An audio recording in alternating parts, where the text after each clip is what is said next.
आज एक इन्सिडेंट घडला माझ्यासोबत. ऑफिसवरून घरी येताना मला एक मांजर दिसली, जी ॲक्च्युली पूर्ण रक्ताने भरली होती. म्हणजे तिचा हाफ फेस हा रक्ताने भरला होता आणि आजूबाजूला खूप लोक होते, पण कोणीच लक्ष देत नव्हतं आणि तिला मे बी तहान लागली होती.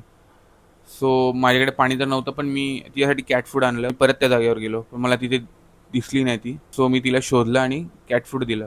ती खूप घाबरली होती. तिच्या चेहऱ्यावर दिसत होतं की हे म्हणजे घाबरले होते आणि ते ॲक्च्युली मेल कॅट होता तो. सो तो दिसत होता की पूर्ण घाबरलाय आणि मी जरा तरी थोडं हे केलं तर ते पळून जाण्याच्या चक्करमध्ये होता. घरी जाण्यासाठी निघायला लागलो. एक 10 मिनिटाच्या अंतराने मला रस्त्यावरती अजून एक सेम डेड कॅट दिसली. मी बघितलं तर मला वाटलं की ती झोपली आहे, पण ती झोपली पण नव्हती.